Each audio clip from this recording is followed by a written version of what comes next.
Hey everyone, today I'm actually going to talk about my three births, and the last being a free birth. So important, it's so vitally important that women and families hear each other's birth stories. It's a transmission for you to now believe that you're capable of doing this yourself. So this is one of those very vitally important areas where if we are really going to have true sovereignty within ourselves and our families, then we cannot outsource our security or safety to other people, and especially not to the institution. So I'm talking about the medical institution.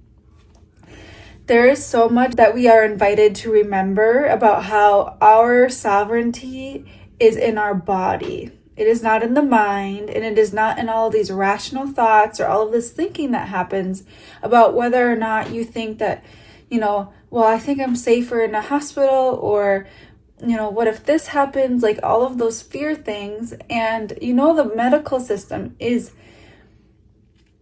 designed to reinforce itself. So illness is socially engineered. I just made a recent video on that. It's an hour long. Go look at it. I feel a little like, about it because, I feel like I'm kind of putting myself out there about it, but I know other people are saying the same things. It's not super crazy of me, but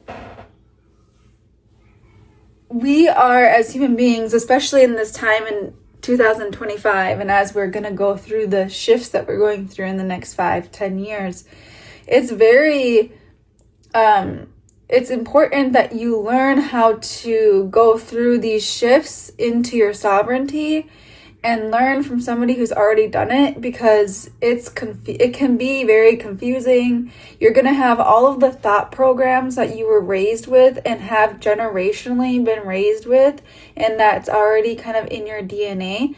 That's going to kick up when you're trying to make new decisions. And especially when we're birthing, fear needs to leave the room. Fear, it's not about suppressing it though. We embrace it and then we transmute it. That's the feminine. That's what the feminine does. And that's what any mystic does. When we are birthing our babies, we're birthing them in love and trust and the capacity of our own energetic field and the family's field and your partner, in the field you have with your partner.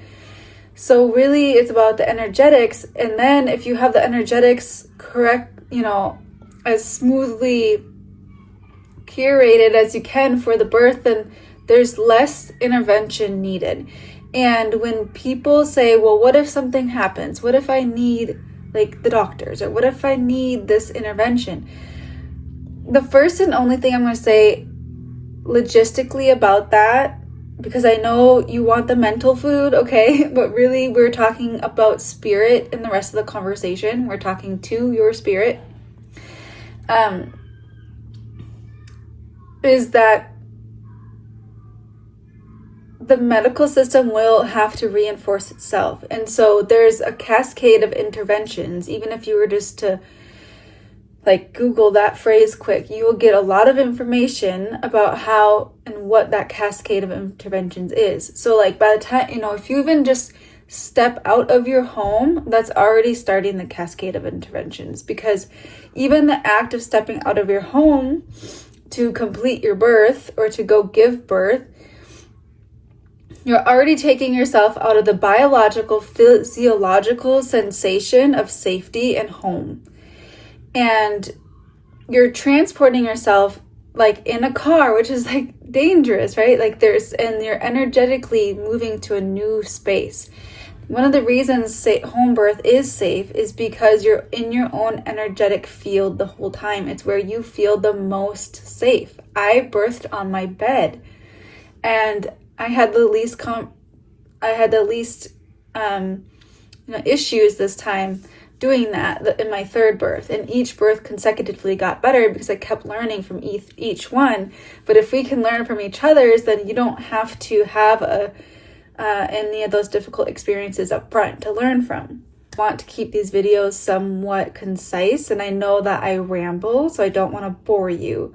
If this interests you, if you want more of the details, please let me know in the comments, and I can continue making additional videos on these topics.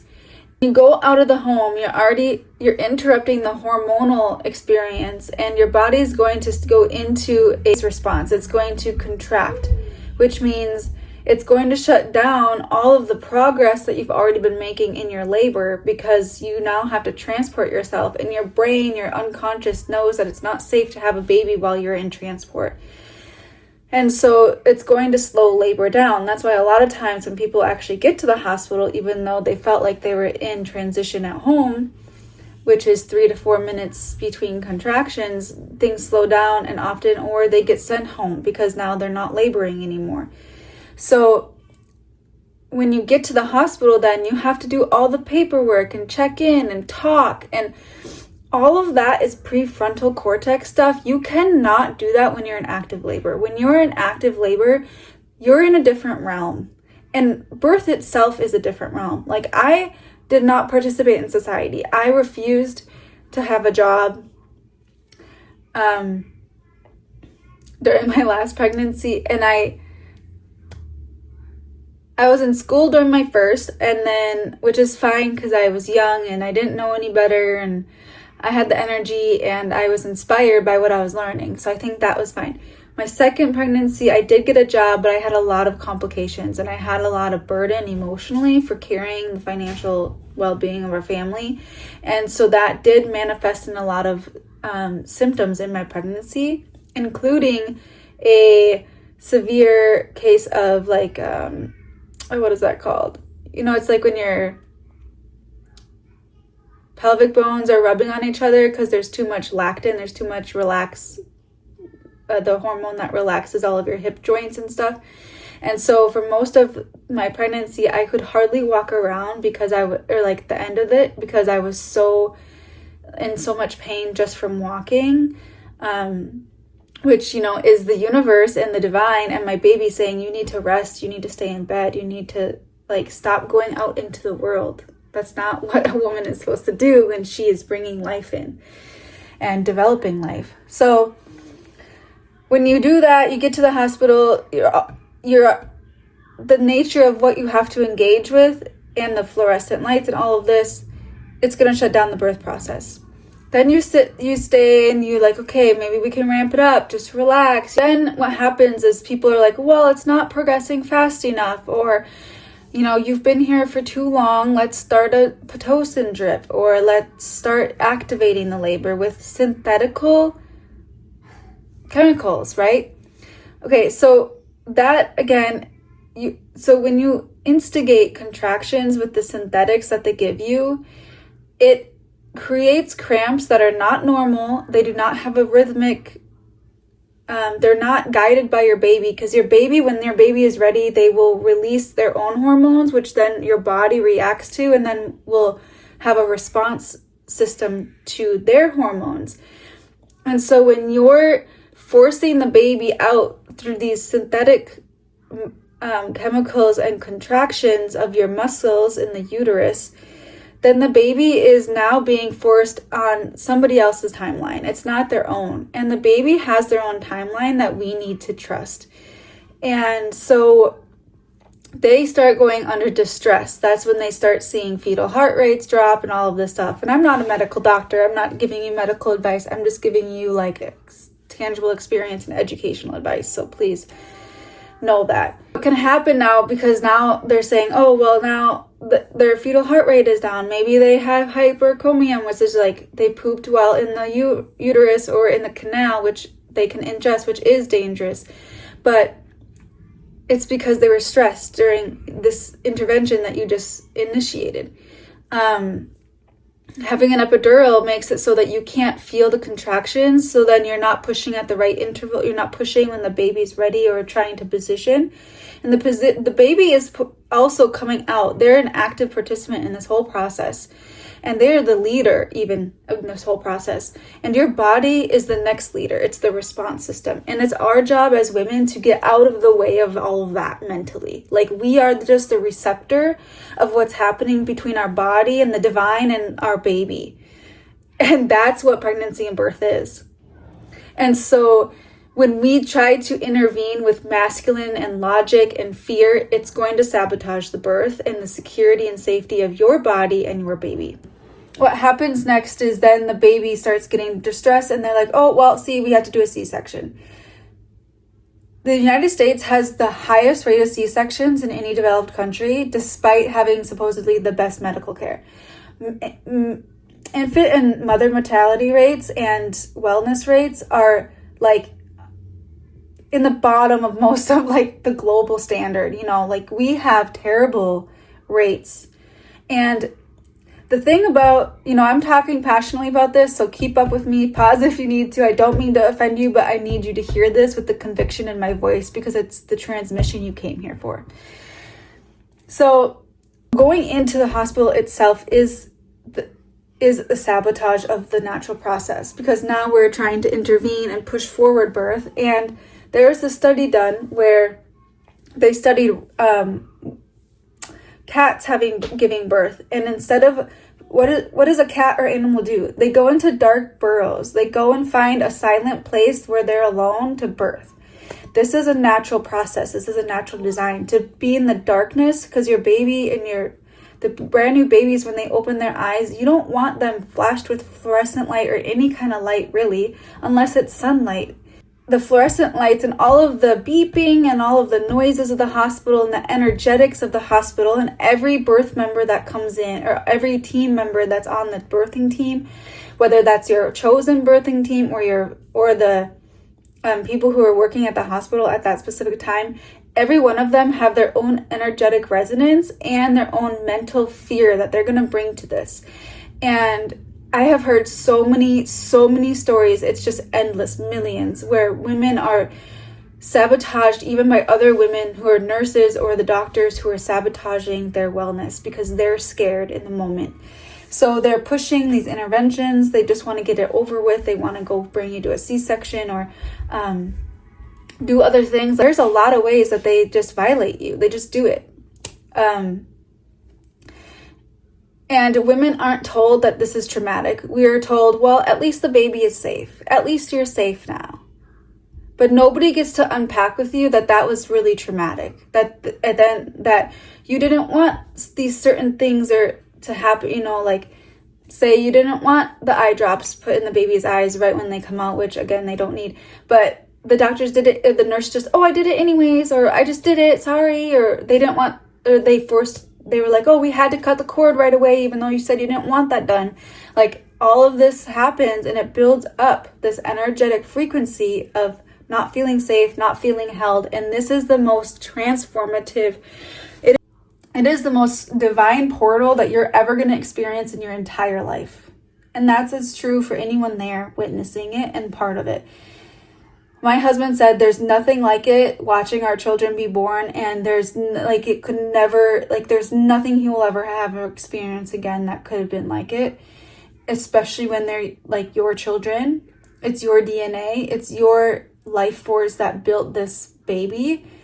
It's meaningful, and it's worthy of being respected and honored, and not just like this routine medical thing of like get in, get out, blah, blah, blah.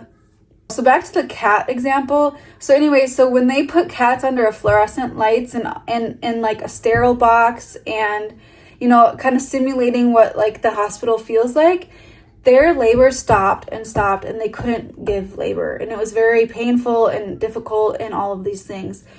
Okay, so that's really important for you to know. It's a biological, physiological experience where when you are interrupting the natural cascade of hormones in the baby, in the they call it the mother-baby union, then you're going to need a cascade of interventions, because they're going to keep saying, well, now this happened, so now we do this. But that's because, and they're going to say, see, you needed that C-section, but you didn't need it. They fucking engineered it, And they need a reason to use all of this medical equipment. Otherwise, why they have to justify these things. And then you're also running up against the licensing. Like, well, oh, my licensure says I have to do this. The board of doctors say I have to do this. The medical board says I have to do this. Like, if in a certain amount of time this hasn't happened, the protocol is to do this. And they can and they will go against your wishes, because now they have an idea that because you signed yourself into the hospital. And especially with new preemies, I've heard that they have total dominion over your baby, to take it and bring it into the neonatal unit, and you don't get you've lost your choice, you've lost your freedom to influence how your baby is treated and what's happening, because they consider it medically necessary.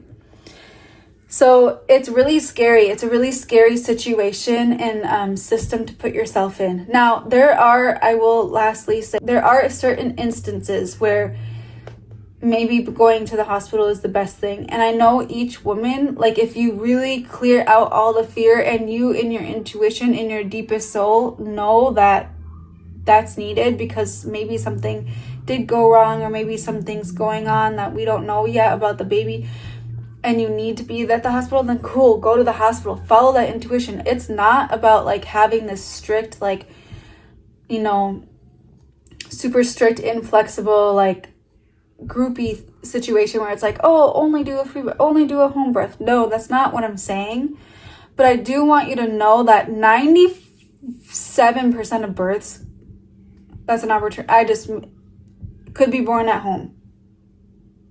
And you know what our C-section rate is in America? It's like 80% right now. That's insanity. And this hasn't been happening just recently. It's been happening since like the 1940s, 50s. A good documentary to watch is The Business of Being Born, and there's 2 of them. They used to tie women, like, I don't know what year, maybe the 60s, 40s, I don't know. They used to tie women to a fucking bed, like with straps on her arms and her feet, while she's giving labor.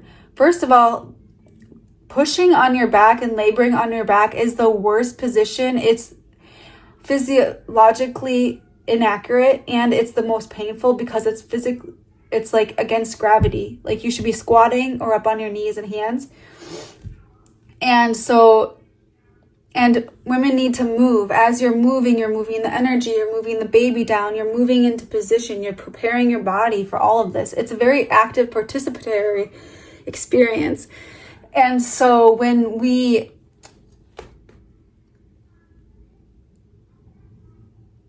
trust that our body is doing what it needs to do, you will be taken care of.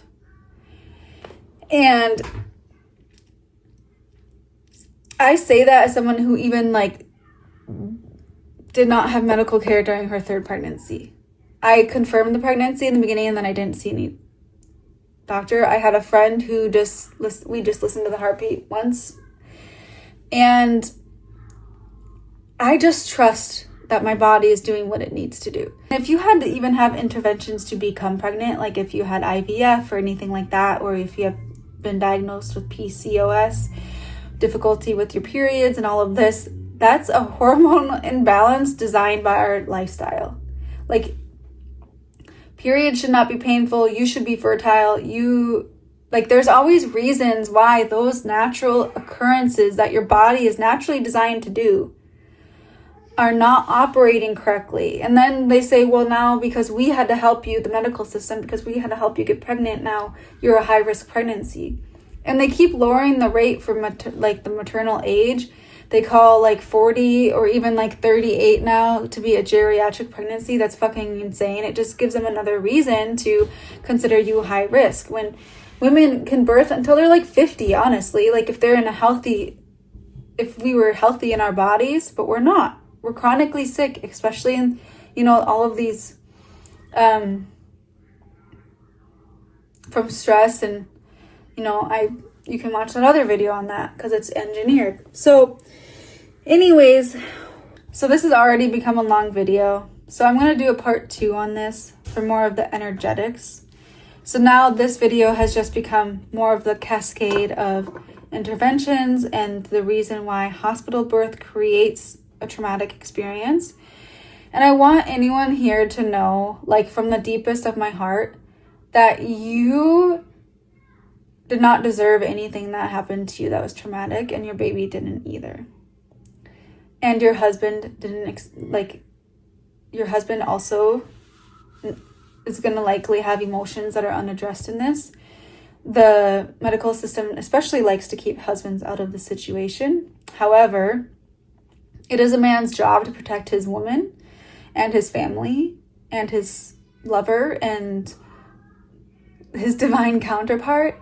And when the medical institution steps in, interrupts his place in it all, and then also does harm to her and the baby, there is a deep biological, psychological wound that happens when a man has to watch his woman and babies being harmed, and he gets to just stand by and be told this is normal. It's not normal.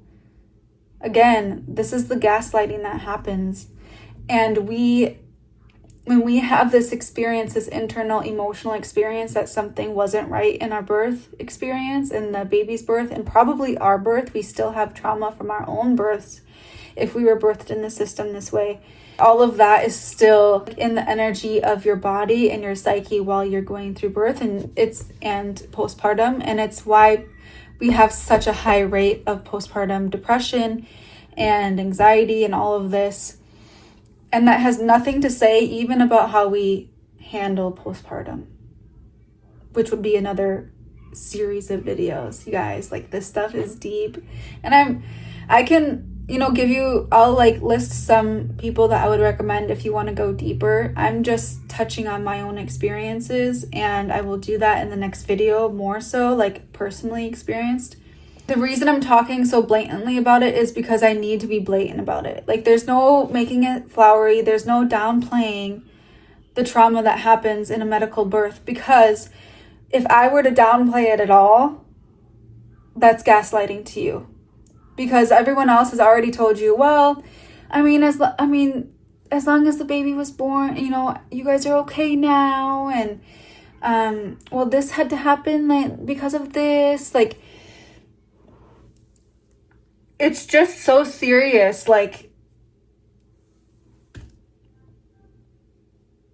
It is serious. Because how we bring our babies into this world, whether it's done in a conscious, collaborative, loving way, or if the first hands that touch them are these cold hands of some stranger that's outside of their lineage, and who has who knows what their energy is and what that doctor's intentions are, and the way they pull those babies out and the way they handle their bodies, it's scary. I can't even watch those videos. It's not normal. And for a woman to have a C-section, you guys, I'm so sorry. And it's just there's so much about it. To be cut open, to literally across your abdomen be cut open into your deepest parts of your most sovereign, sacred, soft, vulnerable parts of your body, and have your baby ripped out of you is just so sad. And that in itself is traumatic. Even if everything else you feel went really well, that's traumatic. That's trauma to the body. It's trauma to the psyche. And then something I can talk about in mine, one of the interventions is they feel like they need to cut the vulva or as the baby is crowning to allow the baby to come out. It's not necessary. To avoid a ripping is easier. It's better to heal a natural rip than it is to cut it. It's called an episiotomy. And I didn't know that. I had that in my first, and it creates lasting residual pain for every woman. I cannot tell you how many women I talk to who still are yeah, I can't even think about those births. I felt it was awful. And I have all this residual pain in my vagina and my uterus while having sex during my periods. We're living with the consequences of these choices every single day for the rest of our lives. And you deserve to have an experience of softness and lusciousness and being held and being raw, being able to get into your primal self without fucking feeling like a crazy person, because you know what? That primal self is you. You are a primal animal. We all are.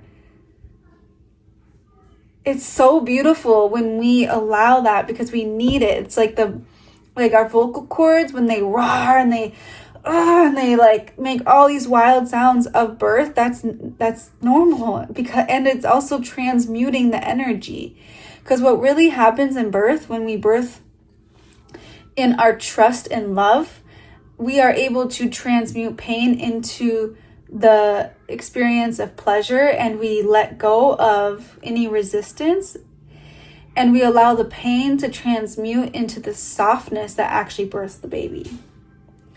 And that's honestly something I didn't learn yet, because I wanted to just push the whole time and just get them out. And I know there's a lot of women who like birth in pleasure and birth just like I wish I could do that, but I can't. So there's no right or wrong way to birth. Ultimately, yes, we had the experience we had, and now we just need to unpack it. And even having the recognition that it was not what you wanted it to be is a necessary reaction to have, so that you can allow the grief then to lead you through the process of transmitting and transmuting this experience for yourself, so you're not holding on to it for your whole life. And we can also release that trauma and stress from the baby. So there's baby craniosacral, there's baby massage, there's energy workers, spiritual people who work with the baby, because also just being born is really tough on them. It's like they're being spit out of the void into this world, and this world, even as adults, we feel like is really wild. And so having them have support as well is really important. And you can do a lot of this stuff at home. Just YouTube, baby massage, baby craniosacral, using water, using the elements, using herbs, things like that and oils to really help your baby relax and feel supported and integrated. And obviously I can't go into all of the newborn care and postpartum, but like I said, I'll link my suggestions for those ahead of time, below. But I would say just keep your baby close. Your baby, especially, it's called the 4th trimester, this like next 3 months, their first 3 months, they're still developing. They're not, the human being is very different from the animal species, because they can't survive on their own. Like they're really, even their body itself, all of the tissue and all of even their lungs sometimes are not fully developed. And so them being close to you and hearing your heartbeat, which is the sound that they have been formed with. Your heartbeat, like the drum, the ancient drum.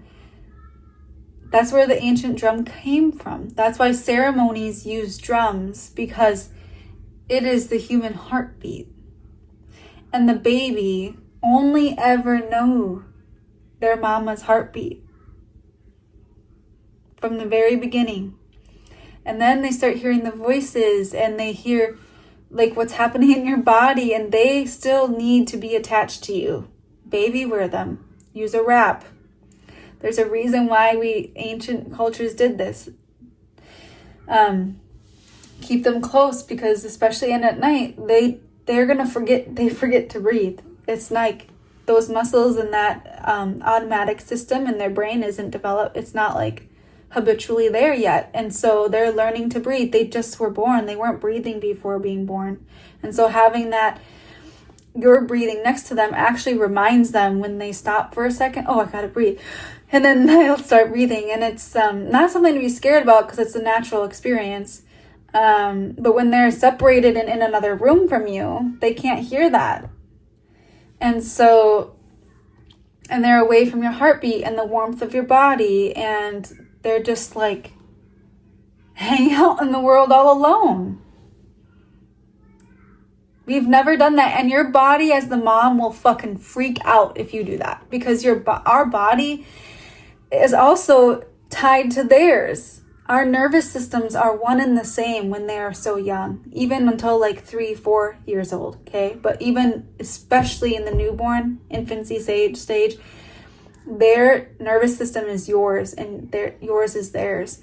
And so when you also separate yourself from your baby, that's why you maybe have severe anxiety. You're going in and checking them every minute. It's natural for you to feel that way because you shouldn't have to go check on them. They should just be on you. You know they're breathing. You know that they're okay. You can hear every little grunt they make. And that's biologically normal. It's what you should keep intact. Allow your mother instincts to guide you, because everyone is always like, oh, I feel so much guilt for leaving my baby or for doing this or trying to sleep train them or whatever it is that they're trying to do. That's more of a modern concept. That guilt is your own body and your emotions and your psyche saying, hey, maybe I shouldn't be doing this. Maybe there's a different way that would actually support them and me better. And then we have to just find that way and give yourself permission. Who the fuck cares what anyone else says when you're taking care of your kid? Because they don't take care of your kid 24/7. You do. If your grandma's like, oh, they need to sleep by themselves. Or we didn't do that with our kids. Okay, well, you know why we have like 2-3 generations of severe attachment disorders? Where nobody can take care of each other and everyone wants to talk about how narcissistic everyone is? Here you go. We are no longer breaking the family unit. We are no longer allowing the systematic entities, the system, to break apart the family unit. And that's also what sovereignty is about. You want to really birth a family in sovereignty, keep the family unit together, because they're doing everything they can to separate families from each other. Because when you break a family, you break a lineage over and over and over again. We need one another. We need the whole family. We need our villages. So if you're interested in this stuff, if you're interested in understanding the psychological requirements, like there's such a psychological process to unhooking yourself from this matrix, from the institutions, and learning to stand in your sovereignty. Every day, all day in women's like Facebook groups and moms groups, I'm seeing women, what should I do this? My pediatrician said this or that, and now I'm scared. They said this, what am I going to do? I don't want to do that thing. Just stand in your own sovereignty. I know it's hard. I know. I'll go through some of those examples myself, and I'll give you some more transmission in the next video.